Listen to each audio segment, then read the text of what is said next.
Bonsoir, messieurs, dames. Bienvenue dans ce journal que nous ouvrons avec cette bonne nouvelle. Abdulrazak Issoufou Alfaga est champion du monde de taekwondo dans sa catégorie de moins de 87 kilos.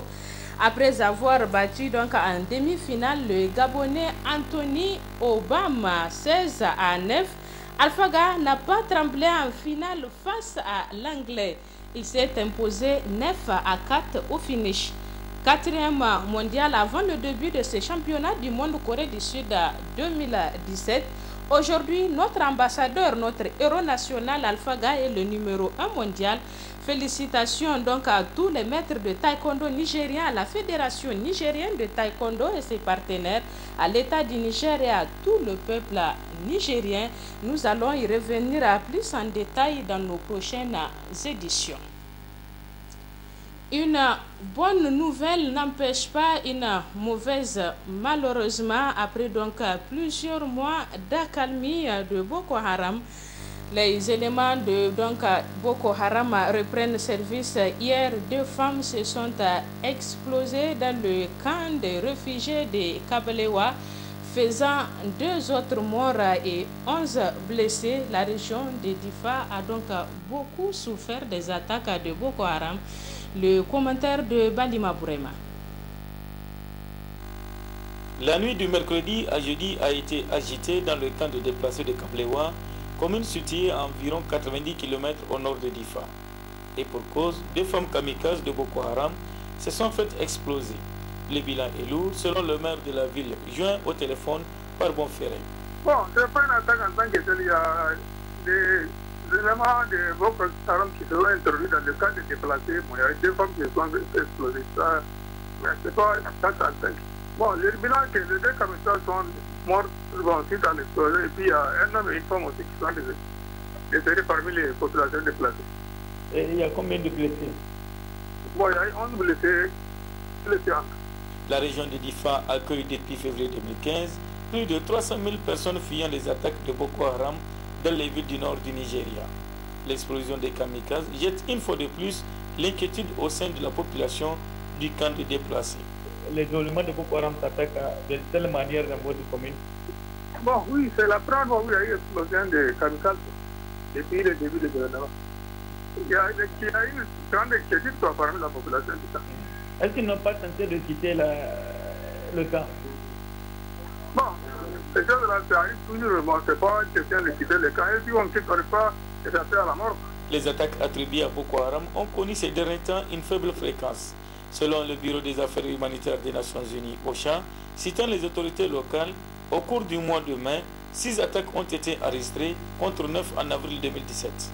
La dernière attaque dans la région, quant à elle, remonte en fin mai 2017, où les combattants du groupe armé nigérien se sont pris à des magasins pour s'approvisionner en vivres et en argent.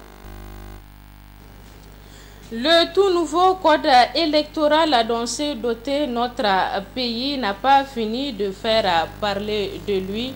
Nombre de Nigériens attendent donc encore de savoir plus sur ce code électoral. Maître Lurwana Abdurrahman lève un coin de voile sur un texte déjà contexté auparavant donc par l'opposition politique et par les non-affiliés. Le compte rendu de Sidiko Haruna. Ils sont au total 97 articles sur un ensemble de 204 à être concernés par la révision. Les retouches les plus remarquables concernent principalement la CENI et ses attributions, la Cour constitutionnelle et le délai à lui impartir pour connaître des réclamations, la réponse appropriée en cas de vacance de poste de député. Maître Lerouane Abdurrahman y voit dans cette révision un renforcement des prérogatives de la CENI qui, fait nouveau, devient permanente pour la première fois dans notre pays. S'agissant de la CENI, à la forme, dorénavant, nous avons une CENI permanente qui est composée de 13 membres. La nouvelle nouveauté, c'est que aujourd'hui, ces 13 membres-là sont permanents et ils ont un mandat de 6 ans renouvelable. Et dorénavant, pour être membre de la CENI, c'est par appel à candidature. Et le choix s'est fait avec une certaine concertation entre les partis politiques. Une autre nouveauté concernant la CENI, c'est qu'aujourd'hui, la CENI s'est vue attribuer des nouvelles fonctions, notamment en ce qui concerne l'élaboration du fichier biométrique. Le texte ainsi adopté viendrait combler les lacunes qui plombaient la fiabilité de l'ancien texte. Une hypothèse que partage le juriste qui se veut néanmoins très prudent sur la question car, estime-t-il, il n'y a pas de texte parfait.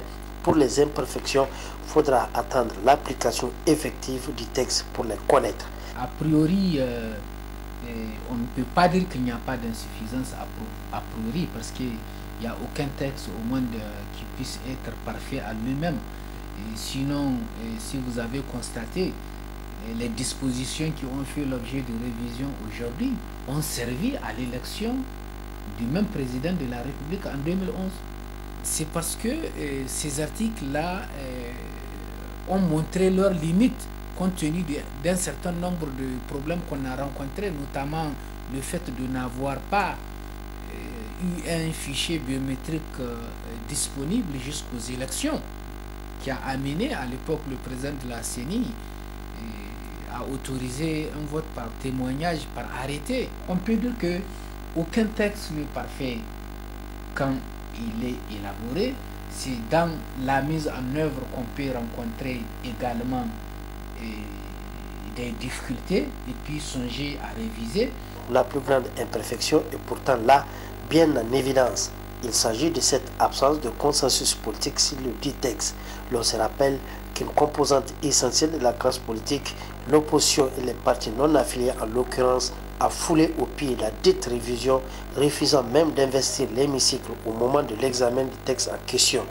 Il va sans dire que quelle que soit la solennité avec laquelle le nouveau code est adopté, il perdra de facto de son aura et deviendra même une autre source de tension dans notre pays si l'on n'y prend pas garde. Il vous souviendra qu'à l'occasion de la Journée internationale de la liberté de la presse célébrée le 3 mai dernier, les responsables des médias ont adressé une correspondance au Conseil supérieur de la communication pour attirer son attention sur les agressions dont les journalistes font objet, l'affaire Baba Alpha et le non-respect des textes régissant la liberté de la presse au Niger. Eh bien, le CSC a répondu dans sa réponse. Le Conseil supérieur de la communication, l'organe régulateur, a juste interpellé le ministère de l'Intérieur sur les agressions des journalistes sans pour autant évoquer le cas de notre confrère Baba Alpha. Le commentaire de Abdelaziz Mahamadou. Dans une correspondance en date du 3 mai 2017 adressée au Conseil supérieur de la communication, les responsables des médias ont notifié à l'organe régulateur les agressions physiques exercées contre les journalistes dans l'exercice de leur métier par des éléments de force de l'ordre au cours des manifestations publiques. Ils ont aussi relevé le cas de Baba Alpha, incarcéré à la maison d'arrêt de Niamey pour faux et usage de faux en écriture publique dans ses pièces d'état civil. Les responsables des médias n'ont pas aussi manqué de mentionner leurs préoccupations vis-à-vis des menaces, intimidations, le non-respect par les pouvoirs publics des textes qui militent en faveur d'une presse professionnelle et indépendante. En réponse à cette lettre, le CSC a rappelé au ministre d'État, ministre de l'Intérieur, de la Sécurité publique, de la décentralisation des affaires religieuses et coutumières que ces agressions relancent le débat sur la sécurité et la protection des journalistes au cours des manifestations publiques. Le CSC estime aussi que le respect effectif des dispositions de l'article 20 de l'ordonnance 2010-35 du 4 juin 2010 portant régime de la liberté de la presse permettra d'éviter à l'avenir ce genre de situation qui porte gravement atteinte à l'image et à la crédibilité démocratique du pays. Dans cette correspondance, Nulle part le CSC n'a fait cas de la situation de Baba Alpha mentionnée par les signataires de la lettre. Pourtant, Baba Alpha, avant même le déclenchement du processus judiciaire contre lui, certains proches du régime l'ont approché dans la perspective de l'amener à se ranger du côté du régime avec à la clé des promesses diverses. Là, le CSC n'a pipé aucun mot. La pratique qui devrait en temps réel être dénoncée par l'organe régulateur n'a pas eu de réponse. Le CSC s'est simplement contenté de se prononcer sur les cas des agressions des journalistes et laisser le cas des autres tels que Baba Alpha en suspense. Après donc Baba Alpha qui est actuellement à la prison civile de Niamey en détention cet après-midi, donc le fondateur du journal Le Courrier a fait également objet d'interpellation. Le fondateur du très brillant hebdomadaire Le Courrier est donc présentement en garde à vue relativement à la parution du numéro d'aujourd'hui. Les précisions sont avec Ibrahim Yero. C'est dans les environs de 10 heures ce 29 juin que le fondateur de l'hebdomadaire Le Courrier est interpellé à la police judiciaire de Niamey. Selon ses proches, sa garde à vue lui sera notifiée peu avant 18 heures, toujours ce jeudi. De sources judiciaires, il serait reproché à Ali Soumana la publication de pièces contenues dans une instruction judiciaire en cours. En tout cas, c'est le gros titre de l'hebdomadaire Le Courrier numéro 471 de ce jeudi matin. Contentieux judiciaire Africar État du Niger, Niamey sur la piste d'un mandat d'arrêt contre le juge Diko et Dani Chakour, s'interroge Le Courrier, qui publie dans la même lancée en facsimilé un document intitulé Réquisitoire introductif, document portant la signature du procureur de la République près le tribunal de grande instance hors classe de Niamey. La jeunesse du FRDDR, elle a tenu cet après-midi un point de presse qui est relatif à l'arrestation de leur camarade Ibrahim Bana Kaza. La jeunesse est dite indignée et s'inquiète pour l'avenir du Niger. Le compte-rendu de Youssouf Haidara et Rabi Labou. La jeunesse du Front pour la restauration de la démocratie et la défense de la République FRDDR sort de son silence pour dénoncer l'arrestation de leur camarade et activiste sur les réseaux sociaux Ibrahim Bana Kaza, un acte que la jeunesse du FRDDR juge incompréhensible. L'on se rappelle que M. Bana, dans certaines de ses publications, a rappelé et dénoncé des actes d'injustice commis qui doivent être jugés ou faire l'objet d'autosaisine par la justice, à l'image de certains faits, notamment l'affaire de faux concours ou concours annulés du ministère de la Santé publique. Pendant que certains courent pris en prison, d'autres sont libres de leur mouvement, ce qui dénote manifestement une injustice. Entre autres irrégularités ou injustices constatées, on peut noter les affaires de Baba Alpha et de son père et celles de l'ancien ministre Abdoulabo. Face à tout cela, la jeunesse du FRDDR estime qu'il y a de quoi penser qu'il y a de l'injustice au Niger. Si la justice, dernier rempart de la démocratie et recours ultime des citoyens, porte plainte contre un citoyen lambda parce que simplement il aura dénoncé des actes d'injustice qui à ses yeux sont restés impunis, alors nous disons que le Niger est en danger.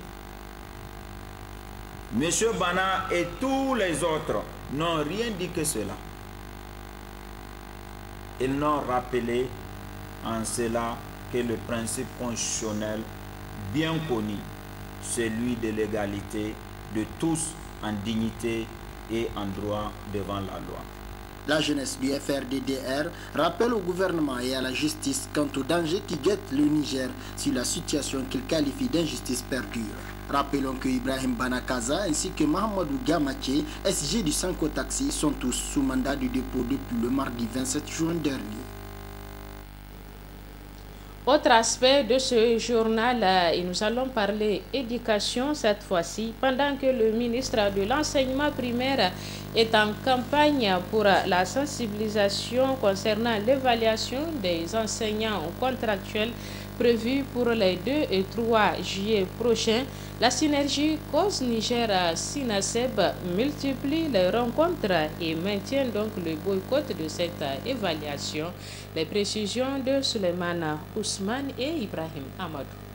Reportée à 2 reprises, l'évaluation des enseignants contractuels créée en mai, dite l'évaluation de Marté, aura lieu certainement cette fois-ci à la date indiquée, c'est-à-dire à partir du 1er juillet prochain, mais sans la participation des enseignants de la synergie Cause Niger-Sinaseb qui maintiennent toujours leur position. Au niveau de la synergie Cause Niger-Sinaseb, notre position n'a pas changé et notre position ne changera pas. Nous ne pouvons cautionner en aucun cas vraiment un acte illégal. C'est pourquoi nous avons dit aux enseignantes et aux enseignants de toutes les régions de ne pas aller à l'évaluation de Marté. Nous demandons aux enseignantes et aux enseignants par conséquent de boycotter cette évaluation qui est totalement illégale. La position par rapport à l'évaluation, elle est claire, elle a été tranchée depuis. Mais nous sommes en train de voir comment faire en sorte que cette évaluation, même si elle devrait être vraiment exécutée par le ministre Marté, puisse connaître son échec, que cela puisse être un échec lamentable pour le gouvernement. Dans le cadre de cette évaluation, le ministère en charge de l'enseignement primaire a entamé le 27 juin dernier une campagne de sensibilisation à l'endroit de tous les acteurs concernés. Une campagne mal aperçue au niveau de la synergie Cause Niger-Sinaseb. Le ministère de l'enseignement primaire continue sa confusion et il continue donc ses indécisions et les décisions toutes hasardeuses qui sont en train donc d'être exécutées. Nous le disons simplement parce que comment pouvez-vous comprendre que lorsqu'on parle donc d'une évaluation des agents de l'État, à savoir donc les enseignants, plus précisément les enseignants contractuels, que le ministère de l'enseignement primaire pense qu'une campagne de sensibilisation pour l'évaluation doit être menée. C'est vraiment, disons, c'est inédit. Nous estimons dès le début que le ministère de l'enseignement primaire est à court d'arguments, nous l'avons dit. Et il est maintenant convaincu lui-même que son évaluation dans sa forme actuelle est un acte totalement illégal puisqu'il est contraire au statut général de la fonction publique. On n'aura pas besoin donc d'une campagne si c'est juste pour évaluer. Et nous sommes en train de nous poser la question à savoir quelles sont fondamentalement les raisons qui ont poussé le ministère de l'enseignement primaire à organiser également ces sorties à un moment où le Niger, comme ils l'ont dit et qu'ils continuent à le dire, le Niger est confronté à des difficultés financières. Comment peut-on se permettre le déplacement d'une délégation de plusieurs ministres et qui va malheureusement sillonner toutes les régions de notre pays? Nous estimons simplement que la raison pourrait être celle-là, celle qui consiste à dépenser des ressources qui ont été mis à leur disposition. Dans le souci de l'équilibre de l'information, nous avons tenté de rapprocher le ministère en charge de l'enseignement primaire et l'association des parents d'élèves et étudiants sur la question de l'évaluation. Ces derniers ont décidé de garder tout silence par rapport à la question.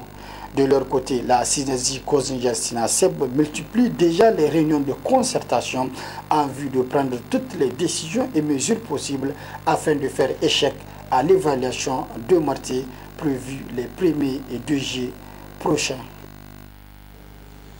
Cérémonie de remise des prix de la première édition du concours prix nigérien de l'innovation du service public dénommé HICMA et celui du meilleur manager dans l'administration publique dénommé Gwani, organisé par le Haut Commissariat à la modernisation de l'État. Ce concours a pour but de primer les meilleures directions de l'administration publique.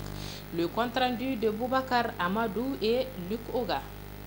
Les 4 ministères du secteur de l'éducation sont concernés par cette édition du prix nigérien de l'innovation du secteur public HICMA et du meilleur manager dans l'administration publique GONI.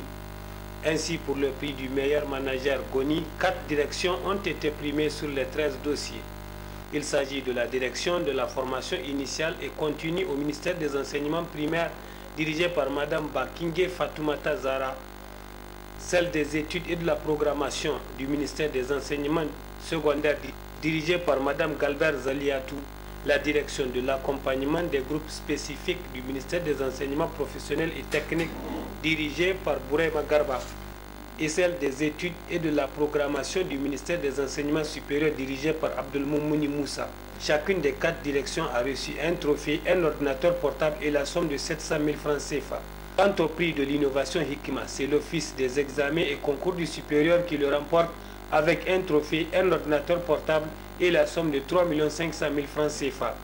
L'ONEX, qui s'est d'ailleurs réjoui de cette initiative et s'engage à innover davantage dans l'organisation des prochains concours du supérieur. Je peux déjà dire que devant vous, je prends l'engagement que les examens 2017 seront propres. En 2015, lors de notre première session de l'examen du BTS, nous avons été l'objet d'un témoignage officiel de satisfaction du ministre de l'époque. L'année dernière aussi, en 2016, à notre connaissance, il n'y a pas eu de fuite. Et Inch'Allah, cette année, il n'y aura pas de fuite. Ces directions primées n'est pas un hasard selon les responsables de TITER. Quand je sais le dévouement du personnel de l'ONEX dans le cadre de l'organisation des examens. Alors, monsieur le DG, là, c'est un encouragement supplémentaire pour exiger de vous des examens sains, très propres, le 4 août, Inch'Allah. J'aurais souhaité que madame soit présente ici. J'aurais vu un exemple de femme engagée, dynamique, compétente. C'est elle le cerveau du ministère.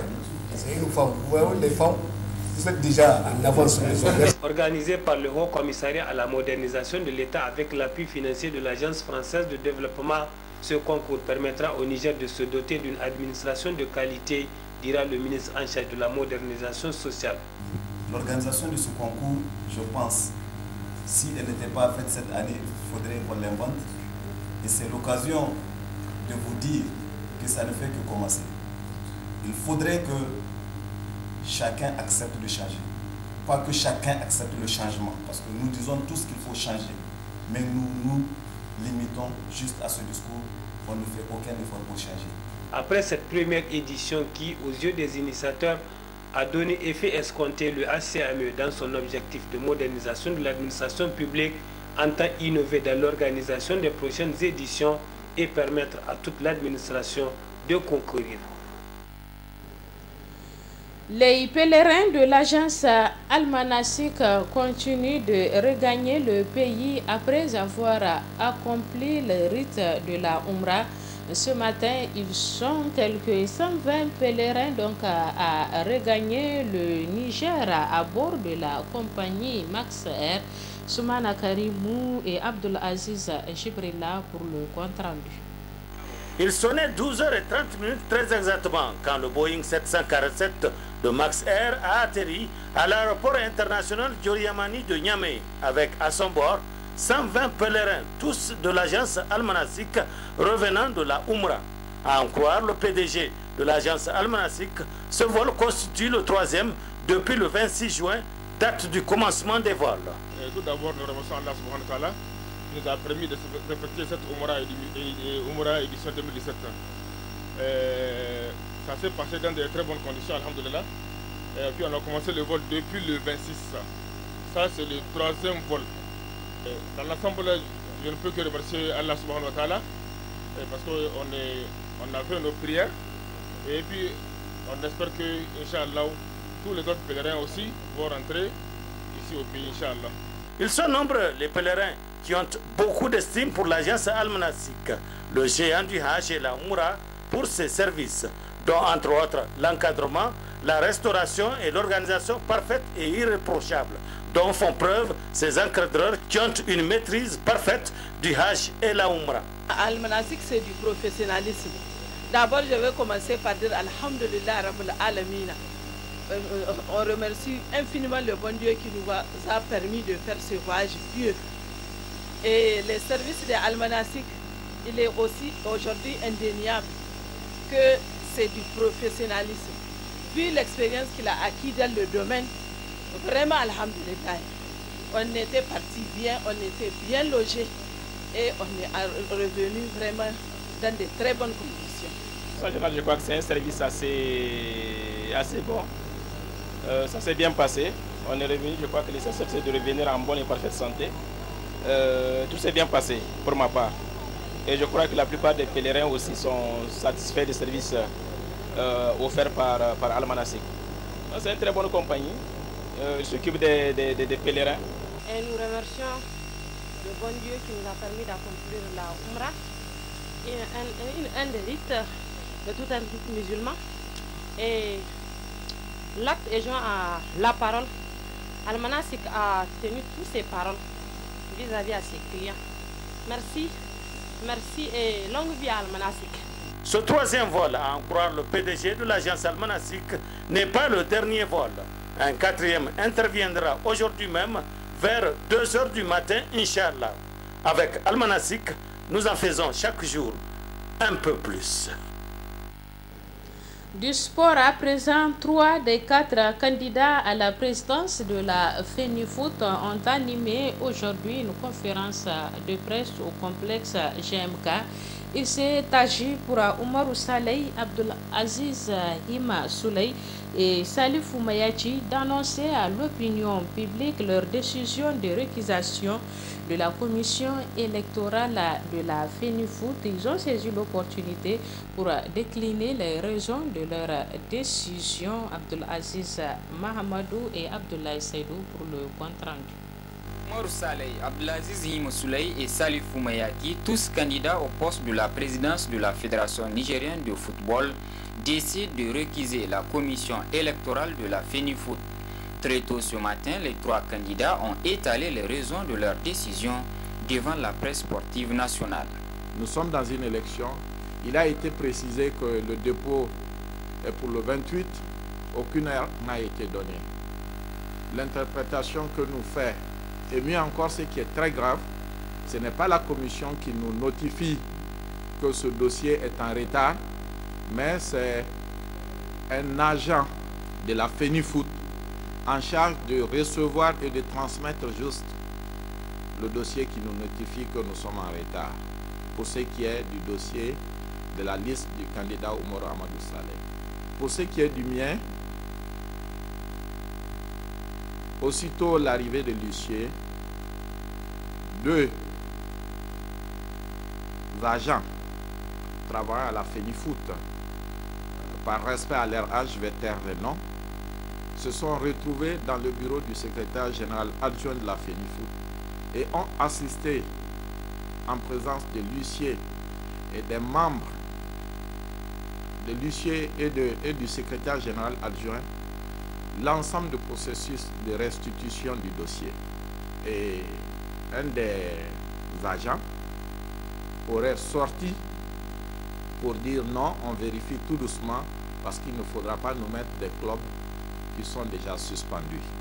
Alors, nous nous posons la question sur la partialité de la commission électorale, mais surtout de l'ingérence de l'administration de la FENIFOOT dans ces questions électorales. Ce qui a amené les 3 candidats que nous sommes à ne pas reconnaître cette commission électorale. À partir de cet instant, nous avons saisi l'autorité compétente pour l'informer que nous récusons l'ensemble des membres de la commission électorale. Les 3 candidats affirment être porteurs d'un programme de changement incluant le développement du football dans les régions, mais aussi et surtout le développement du football à la base. Nous sommes quand même dans un cadre démocratique. Nous avons jugé utile que nous sommes en mesure de nous positionner comme étant des candidats de l'alternance. Nous sommes éloignés des affaires depuis quelques années. Eux, ils sont commandes depuis 8 ans. Ils ont eu l'occasion, avec les moyens de l'État, les moyens de la FENIFOOT, de faire campagne, de mobiliser, d'embarquer tout le collège électoral à Libreville, de leur donner des consignes pour ne pas nous parrainer, de menacer même les membres qui sont inscrits sur nos listes et certains ont dû malheureusement se désister. Mais bon Dieu, pourquoi tout ça? Si vous êtes fort, vous êtes sûr de vous-même. Mais nous, on ne demande pas autre chose. On dit seulement d'aller aux élections. Et nous tenons à cela. Pas parce que nous sommes sûrs de l'emporter, non. Il y a 2 jours, j'ai été menacé, soit disant qu'on va retirer ma candidature parce qu'un membre, l'ancien président de la Ligue, qui a été radié à vie, est en train de me soutenir. Je ne comprends pas. Moi, j'ai été à Dosso pour voir mes délégués, pour voir les responsables des clubs. Pendant ce temps, les gens appellent à Niamey pour dire que je me suis déplacé avec un membre qui a été radié à vie. Si c'est un hasard que moi je me retrouve à Dosso avec lui, c'est parce que lui aussi il a des affaires à Dosso qu'il devrait traiter. Et la preuve, il m'a retrouvé dans la salle. Donc cette pression a été, on m'a mis cette pression comme quoi on va retirer ma candidature pour cela. Moi je les ai dit aussi que si on retire ma candidature pour cela, je veux porter plainte aussi et suivre les voies de droit pour me faire justice. Voilà ce que je dis. Et jusque-là, j'attends que ça se fasse pour qu'on puisse aller sur ce terrain-là.